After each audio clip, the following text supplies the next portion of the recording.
بسم الله الرحمن الرحيم. إن الحمد لله نحمده ونستعينه ونستغفره ونؤمن به ونتوكل عليه ونعوذ بالله من شرور أنفسنا ومن سيئات أعمالنا. من يهده الله فلا مضل له ومن يضلل فلا هادي له. وأشهد أن لا إله إلا الله وحده لا شريك له وأشهد أن محمدا عبده ورسوله. أما بعد فإن خير الحديث كتاب الله وخير الهدي هدي محمد صلى الله عليه وسلم وشر الأمور محدثاتها وكل محدثة بدعة وكل بدعة ضلالة وكل ضلالة في النار. أعوذ بالله السميع العليم من الشيطان الرجيم. بسم الله الرحمن الرحيم. يا أيها الذين آمنوا اتقوا الله حق تقاته ولا تموتن إلا وأنتم مسلمون. يا أيها الناس اتقوا ربكم الذي خلقكم من نفس واحدة وخلق منها زوجها وبث منهما رجالا كثيرا ونساء واتقوا الله الذي تساءلون به والأرحام إن الله كان عليكم رقيبا. يا أيها الذين آمنوا اتقوا الله وقولوا قولا سديدا يصلح لكم أعمالكم ويغفر لكم ذنوبكم ومن يطع الله ورسوله فقد فاز فوزا عظيما. محترم بزرگوں، دوستوں اور ساتھیوں اور پیارے بچوں،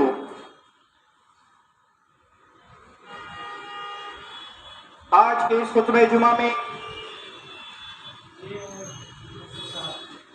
ہم کچھ ایسی باتیں سننے کی کوشش کریں گے جن سے ہمیں ہماری پیدائش کا حقیقی مقصد پتہ چلے، ہمیں معلوم ہو کہ اللہ رب العالمین نے ہمیں کیوں پیدا کیا ہے، اللہ رب العالمین نے جنات کو اور انسانوں کو کیوں بنایا ہے، کیا جس طرح کی زندگی آج ہم مسلمان گزار رہے ہیں ایسا امت کے، کیا ہمیں اسی کے لیے پیدا کیا گیا تھا، کیا ہمیں اسی کے لیے بنایا گیا تھا؟ قرآن و حدیث کی روشنی میں، قرآن کی آیت اور محمد الرسول اللہ صلی اللہ علیہ وسلم کی چند احادیث سے ہم سمجھنے کی کوشش کریں گے کہ حقیقی مسلمان کا اس دنیا کو لے کر نقطہ نظر کیا ہونا چاہیے، کس طریقے سے ہونا چاہیے، اور آج ہم مسلمانوں نے کس طریقے کا بنا لیا ہے۔ آج اگر ہم اپنے مسلم لوکیلٹیز پر، مسلم محلوں پر، مسلم علاقوں پر نظر ڈالتے ہیں تو ہمیں وہ روحانیت نظر نہیں آتی، وہ مسلمانیت نظر نہیں آتی، وہ ایمان نظر نہیں آتا، وہ دین نظر نہیں آتا۔ آج اگر ہم اپنے بوڑھوں پر نظر ڈالیں، ہم اپنے بچوں پر نظر ڈالیں، ہم اپنے گھروں پر نظر ڈالیں تو وہ دین نظر نہیں آتا، وہ اسلام نظر نہیں آتا جس کی ڈیمانڈ ہم سے کی جاتی ہے، جس کا مطالبہ ہم سے کیا جاتا ہے۔ اللہ رب العالمین نے سورہ ذاریات آیت نمبر 56 کے اندر فرمایا وَمَا خَلَقْتُ الْجِنَّ وَالْإِنسَ إِلَّا لِيَعْبُدُونَ، میں نے جنوں اور انسانوں کو صرف اور صرف اپنی عبادت کے لیے پیدا کیا، صرف اس لیے پیدا کیا کہ یہ میری عبادت کریں، میری بندگی کریں، میرے سامنے جھک کر رہیں۔ ہم مسلمان ہیں، ہم اسلام لائے ہیں، اللہ پر ایمان لائے ہیں، اللہ پر، اللہ کے رسول پر، اللہ کی کتاب پر، اللہ کی اور دوسری کتابوں پر، فرشتوں پر۔ مسلمان کا مطلب ہوتا ہے کہ اللہ کے تابع کر دینا، اللہ کے احکام کے لیے جھکا دینا اپنے آپ کو۔ کیا ہم کر رہے ہیں؟ وہ جو بندگی کا مطالبہ ہم سے کیا گیا، بندگی کے معنی بھی یہی ہوتے ہیں کہ آپ اللہ کے سامنے اپنے آپ کو غلام بنا دیں، اللہ کا سلیب بنا دیں۔ ایک غلام کے معنی کیا ہوتے ہیں؟ حالانکہ ہم غلام نہیں ہیں، ہم کسی کے یہاں جاب کرتے ہیں، وہ جو آرڈر دیتا ہے کمپنی کی طرف سے، جو گائیڈ لائنز آتی ہیں ہم ان کو فالو کرتے ہیں۔ ہمیں تو اللہ رب العالمین کے امپلائی تو نہیں، اللہ کے بندے ہیں، اللہ کے غلام ہیں تو اللہ رب العالمین کی جانب سے جو بھی گائیڈ لائنز آئیں گی، اللہ رب العالمین کی جانب سے جو بھی ہدایات آئیں گی، اللہ رب العالمین کی جانب سے جو بھی ہمارے لیے انسٹرکشنز آئیں گے، ہم ان کو فالو کریں گے، ہمیں ان کو ماننا چاہیے۔ لیکن کیا ہم وہ کر رہے ہیں؟ نہیں میرے بھائیوں، آج ہم نے مقصد کو بھلا دیا ہے۔ آج ہم بھول چکے ہیں کہ اللہ رب العالمین نے ہم کو کیوں پیدا کیا، پیدا کرنے کا مقصد کیا ہے، اللہ چاہتا کیا ہے، کیوں پیدا کیا ہمیں، کیوں بنایا ہمیں۔ ہم نے کیا سمجھ لیا ہے؟ ہمارا دو چیزیں ہیں، ایک آخرت ہے، ایک دنیا ہے۔ ایک آخرت ہے، ایک دنیا ہے۔ ایک طرف ہم نے اس کو کیا سمجھ رکھا ہے، قرآن اور حدیث نے اس کا کیا کنسیپٹ دیا ہے، میں اس کو آپ کو سمجھانے کی کوشش کروں گا۔ حقیقی معنوں میں اگر آپ سمجھیں، اللہ رب العالمین نے اور محمد الرسول اللہ صلی اللہ علیہ وسلم نے اپنی زندگی سے جو کر کے دکھایا ہے، وہ یہ کر کے دکھایا ہے کہ ہمیں دنیا اور آخرت کا جو تصور ملتا ہے وہ اس طریقے سے، آخرت یہاں پر ہوگی اور دنیا کو ہمیں تھوڑا سا نیچے کر کے رکھنا ہے۔ میری انگلیوں کی طرف دیکھیے، تھوڑا نیچے کر کے رکھنا ہے۔ آخرت کو اتنی اہمیت دینا ہے، دنیا کو اتنی اہمیت دینا ہے۔ لیکن ہم نے کیا کر لیا ہے، یہ آخرت جو اوپر ہونا چاہیے تھی، آخرت کو ختم ہی کر دیا ہے اور دنیا کو اوپر کر دیا ہے۔ یہ مطالبہ ہے ہم سے؟ نہیں میرے بھائیوں، یہ مطالبہ نہیں ہے، یہ نہیں ہے مطالبہ ہم سے۔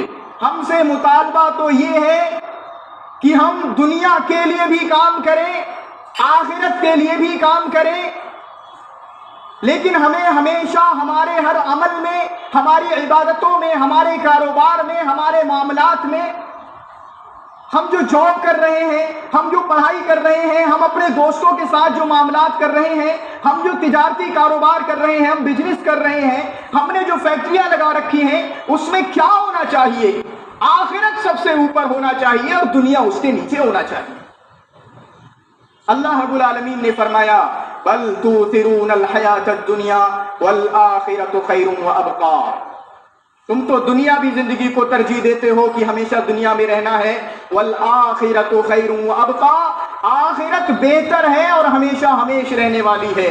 ہم سے یہ مطالبہ نہیں کیا گیا کہ ہم دنیا کے چکر میں پڑ جائیں، ہم سے یہ مطالبہ نہیں کیا گیا کہ ہم اپنی پوری کوششیں، ہم اپنا پورا دماغ، ہم اپنی پوری جد و جہد، ہم اپنا پورا وقت، پورا ٹائم وہ دنیا کے چکر میں لگا دیں۔ یہ نہ اللہ کے رسول کی زندگی سے ملتا ہے، نہ صحابہ کی زندگی سے ملتا ہے۔ اگر اللہ کے رسول کی زندگی سے یہ نہیں مل رہا، محمد الرسول اللہ صلی اللہ علیہ وسلم کے فالوورز صحابہ سے یہ نہیں مل رہا، تو ہم کس کو فالو کر رہے ہیں؟ ہم کس کو اپنا آئیڈیل بنائے ہوئے ہیں میرے بھائیوں؟ تو ہمیں جو کنسیپٹ ہے دنیا اور آخرت کے بیلنس کرنے کا، یہ منع نہیں کیا ہے اسلام نے کہ ہم دنیا کے پیچھے بھاگنا ختم کر دیں۔ نہیں میرے بھائیوں، دنیا کو آپ جتنا حاصل کر سکتے ہیں حاصل کریے، لیکن اس دنیا کو حاصل کرنے میں آپ کے اسلام کے قوانین، اسلام کی گائیڈ لائنز، اسلام کی جو ہدایات ہیں، اسلام کی جو انسٹرکشنز ہیں، قرآن کی روشنی میں اور حدیث کی روشنی میں ہم ان کو بھولیں نہ، ہم ان کو پس پشت نہ ڈال دیں۔ اب تو ہمارا جس طریقے کا من کرے گا ہم زندگی گزاریں گے، جس طریقے سے ہمارا من کرے گا ہم کمائیں گے، جس طریقے سے ہمارا من کرے گا ہم دوسروں کو دھوکہ دے کر بھی کمائیں گے، رشوت سے بھی کمائیں گے، سٹے سے بھی کمائیں گے۔ آج کا یہ نوجوان ڈریم 11 میں پیسے لگا رہا ہے، سٹے سے کام کر رہا ہے، جوا کھیل رہا ہے۔ نہیں میرے بھائیوں، ہر ایک چیز کے لیے اسلام تو مکمل ضابطۂ حیات ہے۔ آخر ہم دنیا کے پیچھے اتنا پڑھ کے کرنا کیا چاہتے ہیں، کیا حاصل کرنا چاہتے ہیں میرے بھائیوں؟ اگر کسی کو بہت زیادہ پیسہ آ جائے، بہت زیادہ دنیا آ جائے، تو کیا اس کو سکون مل جائے گا؟ نہیں ملتا سکون۔ چلے ٹھیک ہے، میرے پاس پیسہ نہیں ہے، آپ کے پاس پیسہ نہیں ہے، ان سے پوچھو جن کے پاس پیسہ ہے، جن کے پاس دنیا منہ کھول کر آئی اور اس کے بعد ان کو لگتا تھا کہ ہم اے سی میں سوئیں گے، ہم لوگوں کو مار کر، لوگوں کا مال ہڑپ کر کے، چوریاں کر کے، غداریاں کر کے، مکاریاں کر کے ہم محلات بنا لیں گے اور اے سی کے کمرے میں سوئیں گے، ہمیں سکون مل جائے گا؟ نہیں میرے بھائیوں، جب ان کی بلڈنگیں بن گئیں، جب ان کے کاروبار بڑے بڑے کھڑے ہو گئے، ان سے پوچھو ان کو سکون آنا بند ہو گیا تھا، ان کو نیند آنا بند ہو گئی تھی، تو سکون کہاں ملے گا؟ تو دنیا کے پیچھے ہم اس لیے بھاگ رہے ہیں کہ ہمیں سکون ملے، اور ہمیں معلوم ہونا چاہیے کہ حقیقی سکون وہاں پر نہیں ہے۔ بڑی چیزیں کیا ہوتی ہیں؟ یہ دنیا دنیا چلو ہم بول رہے ہیں، دنیا کیا ہے؟ دنیا مال ہے کہ ہمارے پاس مال و دولت آ جائے، مال و دولت سے بھی سکون نہیں ملتا۔ جو آپ سے زیادہ مالدار ہے اس سے پوچھ لیجئے۔ دنیا کیا ہے؟ شہرت۔ ہم مشہور ہونا چاہتے ہیں سوشل میڈیا پہ، فیس بک پہ، واٹس ایپ پہ، ہم ہر جگہ مشہور ہونا چاہتے ہیں۔ ان سے پوچھو جو مشہور ہو چکے ہیں، کیا ان کو مشہور ہونے کی وجہ سے سکون مل گیا؟ نہیں ملا، نہیں ملا سکون۔ تو اصل تو سکون ہے، اصل پیسہ تھوڑی ہے، اصل بلڈنگیں تھوڑی ہیں، اصل تو سکون ہے۔ تو ہم اس سکون کو تلاش کریں، اس سکون کے پیچھے بھاگیں، جو سکون آج ہمارے نوجوانوں سے، انڈیویجولی ہمارے نوجوانوں میں نہیں ہے، اور کلیکٹیولی اگر بات کریں پوری امت میں ڈپریشن آ گیا ہے ہماری، اور وہ دیش کے جو حالات ہیں، دیش کا جو ماحول ہے، اس کا بھی ایک ریزن ہے۔ مجموعی طور پر ہماری پوری امت میں، ہندوستان میں ڈپریشن آ چکا ہے، بے سکونی آ چکی ہے، بے اطمینانی آ چکی ہے۔ ان کو پتا ہی نہیں ہے کہ جانا کہاں ہے، ان کو پتا ہی نہیں ہے کہ اصل مقصد کیا ہوتا ہے، ان کو معلوم ہی نہیں ہے کہ ہمارا ہدف کیا ہے۔ حالانکہ ان کو معلوم ہونا چاہیے کہ مسلمانوں کا مقصد دنیا میں، یا ایک مومن کا مقصد دنیا میں عیش و آرام کرنا نہیں ہوتا ہے۔ اللہ کے نبی جناب محمد الرسول اللہ صلی اللہ علیہ وسلم نے ارشاد فرمایا، الدنیا سجن للمؤمن وجنت للکافر۔ دنیا مومن کے لیے قید خانہ ہے، وجنت للکافر، اور کافر کے لیے جنت ہے۔ یہ کنسیپٹ کون سمجھے گا؟ ہم مسلمان بھی ہیں، ہم مومن بھی ہیں، اللہ کے محبوب بندے بھی بننا چاہتے ہیں، اور محبوب بندے کے بعد ہم سوچتے ہیں کہ ہمیں یہ دنیا جنت جیسی لگے، اس دنیا میں عیش و آرام ملے، اس دنیا میں مزے کریں ہم۔ یہ اسلام کے کنسیپٹ کے خلاف ہے۔ مومن کے لیے، مسلمان کے لیے عیش و آرام نہیں ہے۔ دوسری حدیث کے اندر اللہ کے نبی جناب محمد الرسول اللہ صلی اللہ علیہ وسلم سے پوچھا گیا، سب سے زیادہ آزمائش کس کی ہوتی ہے دنیا میں؟ سب سے زیادہ مصیبتیں دنیا میں کس پر آتی ہیں؟ سب سے زیادہ پرابلمز کس کی زندگی میں آتی ہیں؟ اللہ کے نبی جناب محمد الرسول اللہ صلی اللہ علیہ وسلم نے فرمایا، الانبیاء، انبیاء پر سب سے زیادہ پریشانیاں آتی ہیں۔ آپ محمد الرسول اللہ صلی اللہ علیہ وسلم کی زندگی کو دیکھ لیجئے۔ آج ہماری زندگی میں پرابلم آ جائے، ہمارے گھر میں کسی ایک بندے کا انتقال ہو جائے، ہم گریہ وزاری کرتے ہیں، ہم اللہ رب العالمین کو گالی دیتے ہیں، شاکی ہو جاتے ہیں، مسجدیں چھوڑ دیتے ہیں، نہیں اللہ ہے ہی نہیں، مجھ پر مصیبت آ گئی، میرا بھائی پچھلے 20 سال سے بیمار ہے، میری ماں کا انتقال ہو گیا، میرے بچوں کا انتقال ہو گیا، اللہ ہے ہی نہیں ہے، اللہ ہم پہ ظلم کر رہا ہے۔ میرے بھائیوں، اللہ کے نبی جناب محمد رسول اللہ صلی اللہ علیہ وسلم کی زندگی اٹھا کر دیکھیے۔ پیدا ہوئے ہیں، باپ دنیا میں نہیں ہے، پیدا ہونے سے پہلے باپ کا انتقال ہو چکا ہے 2 مہینہ پہلے۔ 6 سال کے ہوتے ہیں، ماں کا انتقال ہو جاتا ہے، پالنے لگتے ہیں دادا۔ 8 سال 2 مہینے 10 دن کے ہوتے ہیں، دادا کا انتقال ہو جاتا ہے۔ بعد میں جا کے ابو طالب سہارا بنتے ہیں، اور ایک شادی ہوتی ہے، ایک مالدار عورت سے شادی ہوتی ہے، بزنس مین عورت سے، حضرت خدیجہ رضی اللہ تعالی عنہا، اور ایک سال آتا ہے، یہ دونوں سہارے ٹوٹ جاتے ہیں، جس کو غم کا سال بھی کہا گیا ہماری سیرت کے اندر۔ محمد رسول اللہ صلی اللہ علیہ وسلم کی زندگی میں عام الحزن، 2 بڑے سہارے، ایک سہارا جو آؤٹ سائڈ دا ہوم، گھر کے باہر آپ کی مدد کر رہا تھا۔ اگر ابو طالب نہ ہوتے تو یہ کفار قریش آپ کو مار ڈالتے، اور مارنے میں کسر انہوں نے کون سی چھوڑی تھی؟ ہجرت کیوں کی گئی؟ آپ سمجھ بھی سکتے ہو، ابو طالب کے انتقال کے بعد انہوں نے مارنے کی پوری کوشش کی، مارنے آئے تھے، اللہ نے نکلوا دیا۔ تو 12 نبوت کو جب ابو طالب رضی اللہ تعالیٰ عنہ کا بھی انتقال ہوا، آپ کی بیوی کا بھی انتقال ہو گیا، تو دونوں سہارے ٹوٹ گئے۔ جو باہر مدد کر رہا تھا وہ بھی چلا گیا، جو اندر مدد کر رہا تھا، جب باہر پٹ کر آتے تھے، باہر گالیاں سن کر آتے تھے، جب باہر لوگوں کو اللہ کی دعوت دے کر آتے تھے، تو جو پیسے والے ہوتے ہیں، جو گھمنڈی ہوتے ہیں، وہ کہاں اچھی باتیں مانتے ہیں، وہ کہاں دین کی باتیں مانتے ہیں؟ محمد الرسول اللہ کو پیٹنے لگتے تھے، محمد الرسول اللہ صلی اللہ علیہ وسلم کو گالیاں دینے لگتے تھے، اور اس کے بعد باہر پریشان ہو کر آتے تھے، گھر میں سہارا دیتی تھی کون؟ خدیجہ۔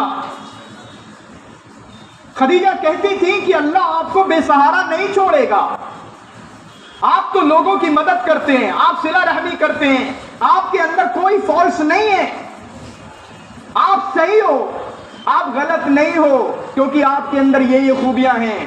دونوں سہارے ختم ہو جاتے ہیں۔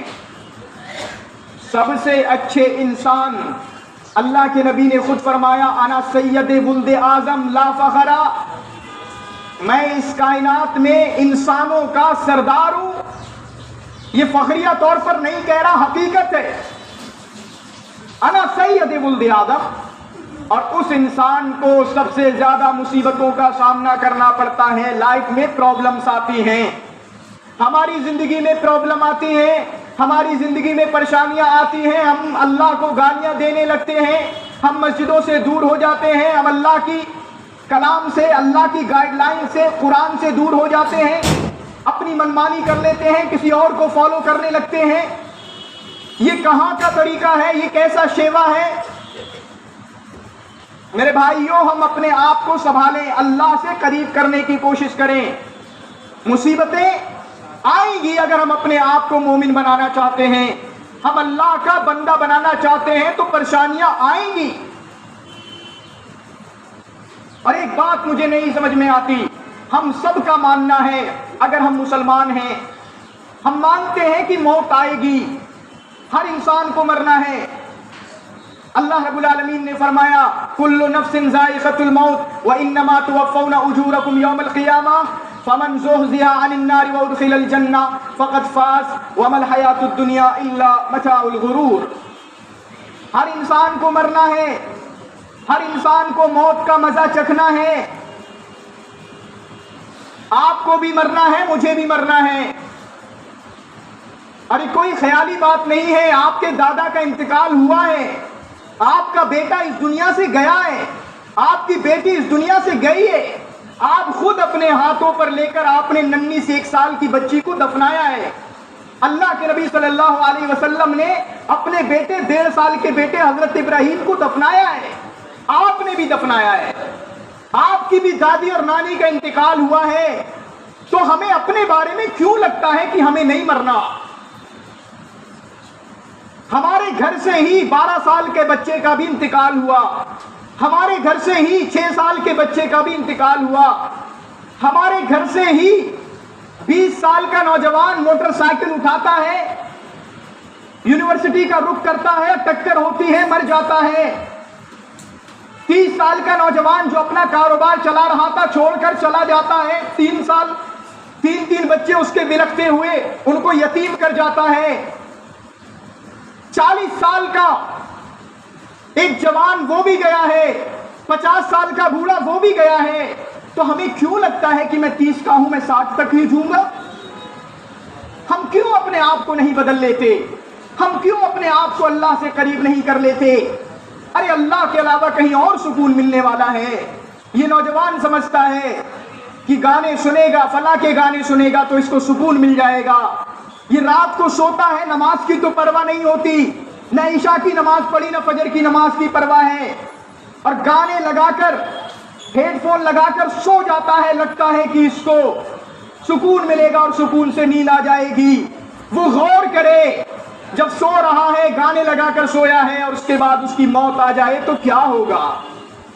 کون سی حالت میں اللہ سے ملاقات کرنے جا رہا ہے، کس حالت میں اللہ سے ملنے جا رہا ہے۔ تو ہم اپنے گربان میں جھانکیں، اپنی ڈیلی کی زندگی پر نظر ڈالیں، محاسبہ کریں اپنے آپ کا، اپنے گناہوں کا، اپنی زندگیوں کا۔ کیا ہم ہماری کمپنی کی جانب سے، ہمارے مالک کی جانب سے جس کے ہم سلیب ہیں، بندے ہیں، کیا ہم اس کی دی گئی گائیڈ لائنز کو فالو کر رہے؟ کیا ہمارے گھروں میں اللہ کی چل رہی ہے؟ کیا ہمارے گھروں میں قرآن کی باتوں کو فالو کیا جا رہا ہے یا نہیں کیا جا رہا ہے؟ ہم ان پر غور کریں، اپنا محاسبہ کریں۔ حاسبوا قبل ان تحاسبوا، حضرت عمر رضی اللہ تعالی عنہ نے فرمایا تھا، اے لوگو اس دنیا میں محاسبہ کرو اپنے آپ کا، اپنے گناہوں کے بارے میں سوچو، اپنے گناہوں کے بارے میں دیکھو، اور اس کے بعد کیونکہ کل قیامت کے دن تم سے حساب ہونا ہے، اللہ پوچھے گا تمہارے گناہوں کے بارے میں، اللہ حساب لے گا۔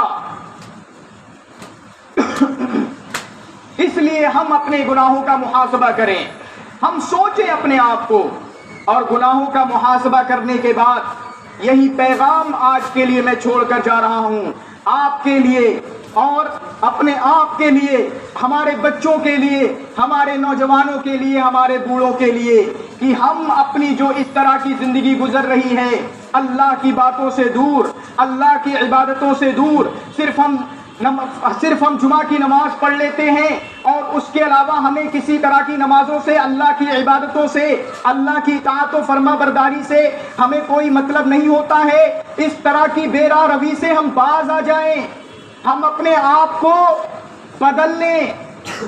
بس بدلنے کا پیغام لے کر آیا ہوں، ہم اللہ سے اپنے آپ کو قریب کر لیں۔ نہیں ملے گا سکون دنیا میں، نہیں ملے گا سکون آپ کو پیسوں میں، نہیں ملے گا سکون آپ کو بڑی بڑی گاڑیوں میں۔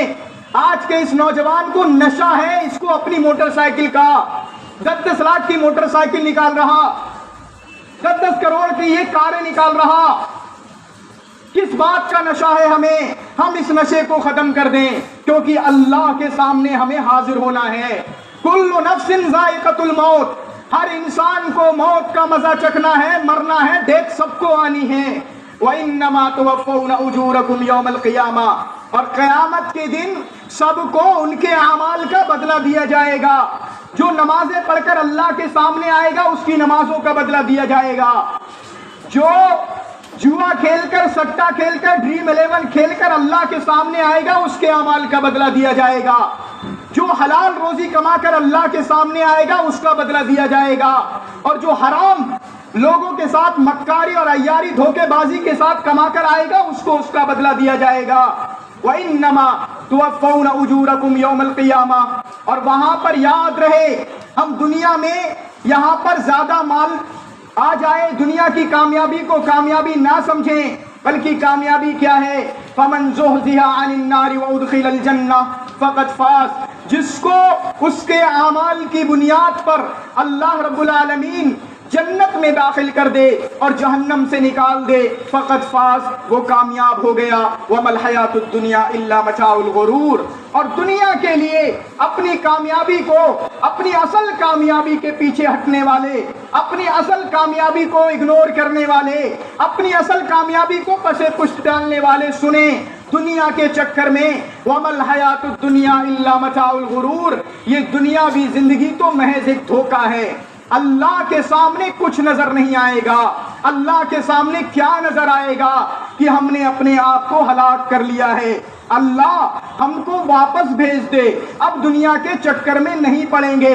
اللہ ہم کو واپس بھیج دے، اب نیک اعمال کریں گے، تیری عبادت کریں گے۔ اللہ کہے گا اب واپسی کسی کی نہیں ہوگی، اب کسی کو واپس نہیں کیا جائے گا۔ ہمارے نبی آئے تھے، ہم نے قرآن بھیجا تھا، اور محمد الرسول اللہ صلی اللہ علیہ وسلم کی شکل میں ایک پریکٹیکل قرآن بھیجا تھا، اور محمد الرسول اللہ صلی اللہ علیہ وسلم کی ہدایات کے ذریعہ اس قرآن کی شرح کی تھی، ہم نے اس قرآن کی تفسیر کی تھی کہ ان گائیڈ لائنز کا مطلب یہ ہے۔ محمد الرسول اللہ صلی اللہ علیہ وسلم نے سمجھا دیا تھا، تمہیں سمجھ نہ آئی، محمد الرسول اللہ صلی اللہ علیہ وسلم نے واضح طور پر اپنے صحابہ کو بتلایا تھا دنیا کی کوئی اہمیت نہیں ہے, یہ دنیا تو مرے ہوئے مچھر کے برابر ہے, اس دنیا کو زیادہ اہمیت مت دینا.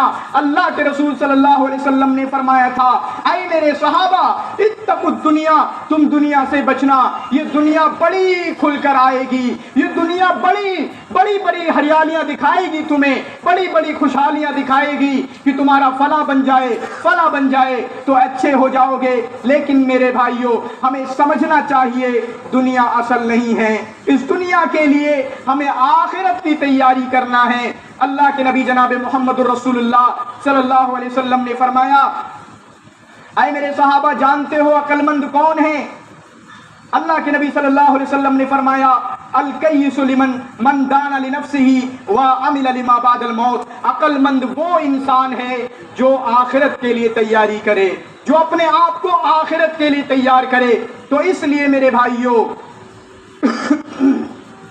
دنیا میں آگے بڑھنا کسی کو منع نہیں کیا جاتا ہے, لیکن جو اصل کنسیپٹ ہمیں ملا ہے, جو میں نے انگلی کے ذریعہ ہمیں آپ کو سمجھایا کہ آخرت اوپر ہونا چاہیے, لیکن اللہ کی قسم آج میرے اندر سے, آپ کے اندر سے, ہر ایک مسلمان کے اندر سے یہ کنسیپٹ ختم ہو چکا ہے.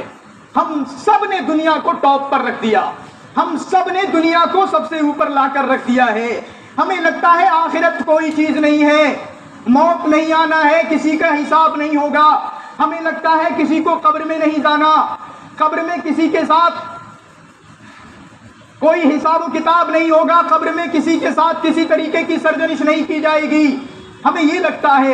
اس لیے میرے بھائیوں ہم اپنے آپ کو بدلنے کی کوشش کریں, اپنے آپ کو چینج کرنے کی کوشش کریں, اپنے آپ کو میں یہ نصیحت کر رہا ہوں کہ آج کے دن میں کسی وقت میں ایک وقت نکالیں, جمعہ کے بعد نکالیں, رات میں نکالیں, مغرب بعد نکالیں اور اپنے گناہوں کا محاسبہ کرنے لگیں. میں کون سے گناہ کر رہا ہوں, میری زندگی میں کون سے کبیرہ گناہ ہیں, کون سے بڑے بڑے گناہ ہیں, ان گناہوں سے اپنے آپ کو دور کرنے کی کوشش کریں. اور کبھی ایسا بھی ہو سکتا ہے کہ ہماری اکیلا تو میں اس گناہ میں ملوث نہیں ہوں, لیکن پوری کی پوری فیملی اس گناہ میں ملوث ہے. ہمارے گھروں میں ٹی ویاں چل رہے, ہمارے گھروں میں ڈرامے چل رہے, ہمارے گھروں میں سیریل چل رہے, ہمارے گھروں میں ہماری لڑکیاں بے حیائی اور بے پردگی کا مظاہرہ کر رہی, ہمارے بچے جوا کھیلتے ہیں, ہمارے بچے دین سے دور ہیں. تو اپنے گھر پر بھی نظر ڈالنے کی کوشش کریں, اپنے آپ کی, اپنے گھر کی اصلاح کرنے کی کوشش کریں. اگر ہم اپنے آپ کو سدھار لیں گے, اپنے بچوں کی اصلاح کر لیں گے, تو انشاءاللہ ایک صالح معاشرے کی تشکیل ہوگی. ایک ایسا معاشرہ بنے گا جہاں پر اللہ سے ڈرنے والے لوگ موجود ہوں گے. ایک ایسا معاشرہ ہوگا جو دنیا کے پیچھے پڑنے والے نہیں, دنیا کے چکر میں لوگوں کو نقلی نوٹ چلا کر آنے والے نہیں ہوں گے, لوگوں کو دھوکہ دینے والے لوگ نہیں ہوں گے. اللہ رب العالمین سے دعا ہے کہ اللہ رب العالمین جو بھی باتیں کہی گئی ہیں اس پر سب سے پہلے مجھ کو اور ہم سب کو عمل کرنے کی توفیق عطا فرما. اللہ رب العالمین ہمیں نیک بنا, ہمیں صالح بنا, اپنا مطیع و فرما بردار بنا, ہمیں نیکیوں کی توفیق دے, نمازوں کی توفیق دے اور ہمیں برائیوں سے محفوظ کر. آمین یا رب العالمین.